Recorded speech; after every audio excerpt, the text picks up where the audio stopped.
कोकणात जाणार आहोत। मालवणमध्ये नारायण राणेंना धक्का बसलेला आहे, कारण मालवणचा किल्ला शिवसेनेने जिंकलेला आहे। इथे शिवसेनेचे उमेदवार महेश कांदळगावकर नगराध्यक्ष पदाच्या निवडणुकीत विजयी झालेत। शिवसेनेला 5, भाजपला 5, काँग्रेसला 4 जागांवर समाधान मानावं लागलंय। सावंतवाडीमध्ये त्रिशंकू अवस्था निर्माण झाली आहे। इथे नगराध्यक्ष पदासाठी शिवसेनेचा उमेदवार विजयी झालाय। शिवसेनेला 7 जागा आहेत, काँग्रेसला 8, भाजपला 1 आणि अपक्षाला 1 जागा मिळालेली आहे। देवगड नगरपालिका मात्र राणेंनी जिंकलेली आहे। नितेश राणेंनी आपल्या मतदारसंघामध्ये वर्चस्व कायम ठेवलेलं आहे।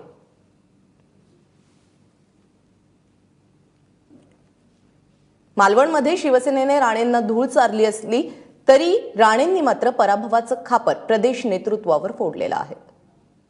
काँग्रेसने आता चालू असलेल्या विषयामध्ये जे काही विषय जनतेला पोषक नाही असे विषयामध्ये रस घेऊन काँग्रेसने ज्या प्रकारे उठाव करायला पाहिजे त्या प्रकारे उठाव होताना दिसत नाहीये।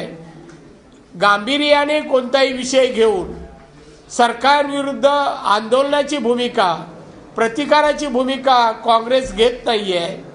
आखो देखा हाल फक्त पाहत राहत आहेत आणि म्हणून काँग्रेसला कार्यकर्ते तयार आहेत पण नेते तयार नसल्यामुळे ही मुसंडी घेता येत नाही आणि ती भविष्यात जर घेतली नाही तर यशाची अपेक्षा न ठेवता पक्ष म्हणून ठीक आहे, पद म्हणून ठीक आहे, आज कर्तृत्वावर पद न मिळता वसिल्याने पद देणं बंद होत नाही तोपर्यंत काय अपेक्षा ठेवणं चुकीचं आहे। अनेक जिल्ह्यामध्ये आज स्थानिक स्वराज्य 100% काँग्रेसकडे आहे।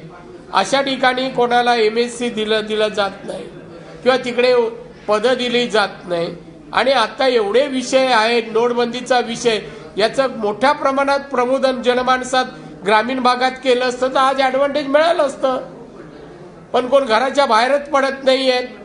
मराठा आरक्षणाचा विषय मराठ्यांनी चालवला, नेत्यांनी, ते आम्ही लांबून बघत राहिलो, कोण इन्व्हॉल्वमेंट होत नाहीये।